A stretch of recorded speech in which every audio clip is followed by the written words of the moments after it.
दोस्तों, क्या आपने कभी सोचा है हनुमान जी को पवन पुत्र शंकर सुवन केसरी नंदन क्यों बोलते हैं? क्या हनुमान जी के 3 पिता थे? अगर सच में 3 पिता थे तो कैसे थे? दोस्तों, आज हम इस पूरी वीडियो में कहानियों के माध्यम से हनुमान जी की पूरी जन्म कथा सुनेंगे। आखिर क्या है इस रहस्य के पीछे की पूरी कहानी? जानने के लिए वीडियो को अंत तक जरूर देखें। अंजना माता अपने पहले जन्म में स्वर्ग में पुंजकस्थला नाम की सुंदर अप्सरा थी। अपनी चंचलता के कारण एक दिन उन्होंने अनजाने में एक महान ऋषि की तपस्या भंग कर दी, जिससे क्रोधित होकर ऋषि ने उन्हें वानर रूप होने का श्राप दे दिया। अंजना ने जब क्षमा मांगी तब ऋषि ने दया दिखाते हुए कहा कि यह श्राप तभी समाप्त होगा जब वे भगवान शिव के अंश रूप में एक दिव्य पुत्र को जन्म देगी। इस तरह श्राप के साथ उन्हें एक महान वरदान भी मिल गया। फिर त्रेता युग में अंजना माता वानर रूप में पृथ्वी पर जन्मी और उनका विवाह एक पराक्रमी वानराज केसरी से हुआ। केसरी बहुत बलशाली और धर्मपरायण राजा थे, लेकिन विवाह के बाद भी लंबे समय तक उन्हें संतान प्राप्ति नहीं हुई, तो इससे अंजना माता बहुत दुखी रहने लगी। अंजना और केसरी दोनों ही भगवान शिव जी के परम भक्त थे। तब उन्होंने अपने पति से आज्ञा लेकर कठोर तपस्या करने का निश्चय किया। वे वर्षों तक जंगलों में रहकर उपवास करती रही, केवल वायु पर जीवन यापन करते हुए भगवान शिव जी की आराधना में लीन रही। उनकी तपस्या से प्रसन्न होकर शिव जी ने वरदान दिया था कि मेरे ही अंश से उनको दिव्य और तेजस्वी पुत्र की प्राप्ति होगी। सत्ययुग की बात जब समुद्र मंथन हुआ था, वह केवल अमृत के लिए नहीं हुआ था, बल्कि इसके पीछे हनुमान जी के जन्म की रहस्यमय कथा भी आती है। यह घटना उस समय की है जब देवता अपनी शक्तियों को खो चुके थे और उन्हें अमृत प्राप्त करने के लिए अमृत की जरूरत थी। तब भगवान विष्णु जी की सलाह पर देवताओं ने असुरों के साथ मिलकर क्षीर सागर का मंथन किया। इस मंथन से अनेक दिव्य वस्तुएं और रत्न निकले, जिसमें अंत में अमृत कलश भी निकला। जब अमृत मिला तो देवताओं और असुरों के बीच उसे पाने के लिए संघर्ष शुरू हो गया। दोनों ही पक्ष अमर होना चाहते थे, इसलिए किसी को भी अमृत देने के लिए तैयार नहीं थे।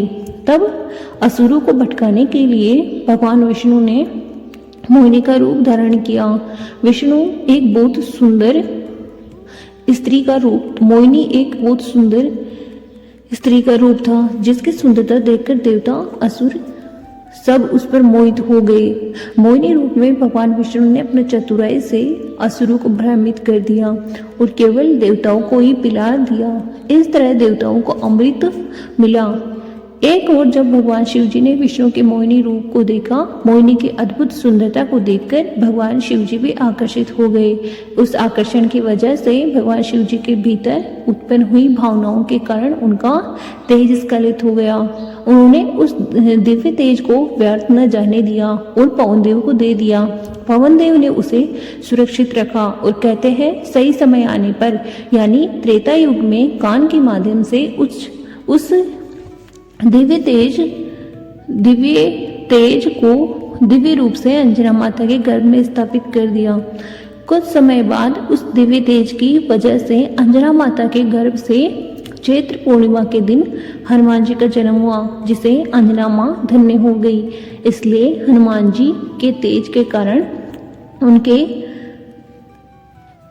हनुमान जी शिव जी के तेज के कारण उनके अंशावतार शंकर सुवन कहलाए और पवन देव के माध्यम से तेज अंजना माता के गर्भ में स्थापित हुआ, इसलिए पवन पुत्र कहलाए। और केसरी ने बड़े प्रेम से उनका पालन पोषण किया, इसलिए हनुमान केसरी नंदन कहलाए। हनुमान जी बचपन से ही बहुत बलशाली और चंचल थे। एक बार उन्होंने उगते हुए सूर्य को लाल फल समझकर निगलने की कोशिश की। उनकी इस बाल लीला से संपूर्ण सृष्टि में हलचल मच गई। तब देवराज इंद्र ने क्रोधित होकर अपने वज्र से हनुमान जी पर प्रहार किया, जिससे वे घायल होकर पृथ्वी पर गिर पड़े।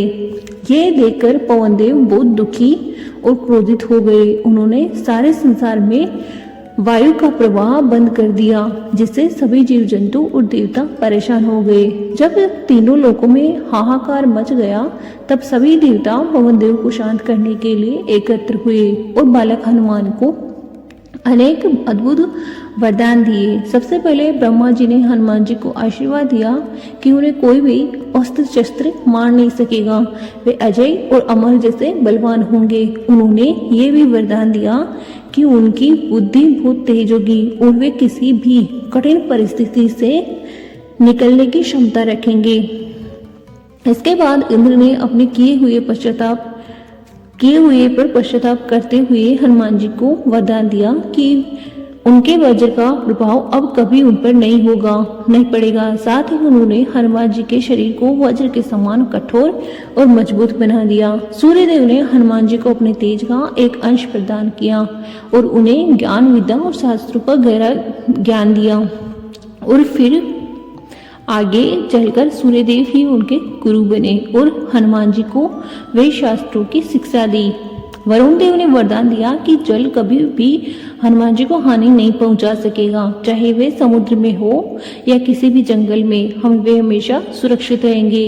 यमराज ने आशीर्वाद दिया कि हनुमान जी पर मृत्यु का कोई प्रभाव नहीं पड़ेगा, वे दीर्घायु होंगे, जब तक चाहे जीवित रह सकते हैं। कुबेर ने उन्हें संतोष दिया और अद्भुत बल का वरदान दिया, जिससे वे कभी भी अपनी शक्ति का दुरुपयोग नहीं करेंगे।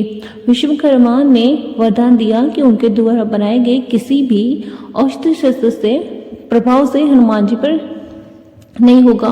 फिर सभी देवताओं ने मिलकर हनुमान जी को यह आशीर्वाद दिया कि वे अपार शक्ति, बुद्धि, ज्ञान, साहस और भक्ति के प्रतीक होंगे और इसी वजह से हनुमान जी को अष्ट सिद्धि और नवरिद्धि के दाता भी कहा जाता है और वे आज भी अमर है।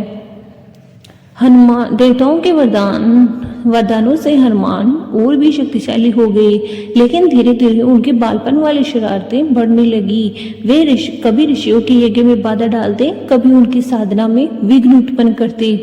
ऋषि मुनि पहले तो उनकी इन हरकतों को हंसी मजाक में टालते रहे, क्योंकि वे जानते थे कि यह एक बालक चंचल है।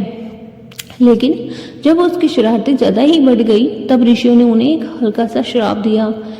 उन्होंने कहा कि तुम बहुत शक्तिशाली हो, लेकिन तुम्हें अपनी शक्ति का ज्ञान नहीं है, इसलिए हम तुम्हें ये श्राप देते हैं कि तुम अपनी शक्तियों को भूल जाओगे और जब तक कोई तुम्हें याद नहीं दिलाएगा तब तक तुम उनका उपयोग नहीं कर पाओगे। ये श्राप वास्तव में दंड नहीं था, बल्कि एक सीख थी। इससे हनुमान जी का अहंकार समाप्त हुआ और वे विनम्र बन गए। समय बीतता गया और जब राम जी का अवतार हुआ तब हनुमान जी उनके बड़े भक्त और सेवक बने, लेकिन तब भी वे अपनी शक्ति को पूरी तरह नहीं पहचानते थे। जब सीता माता की खोज के लिए वानर सेना समुद्र के किनारे पहुंची, तब सभी चिंतित थे समुद्र कैसे पार किया जाए। उस समय जामवंत जी ने हनुमान जी को उनकी शक्ति का स्मरण कराया। उन्होंने कहा कि हनुमान, तुम कोई साधारण वानर नहीं हो, तुम्हारे अंदर अपार शक्ति है, तुम इस समुद्र को आसानी से पार कर सकते हो। जैसे ही हनुमान जी को अपनी शक्ति याद आई, उनका आत्मविश्वास जाग उठा। उन्होंने विशाल रूप धारण किया और एक ही छलांग में समुद्र पार कर लिया। यह वही क्षण था जब उनका छुपा हुआ बल फिर से प्रकट हुआ। तो दोस्तों, ये थी हनुमान जी की सुंदर सी कथा। कमेंट करके जरूर बताएं कैसी लगी और वीडियो को लाइक करके जय श्री राम जरूर लिखें।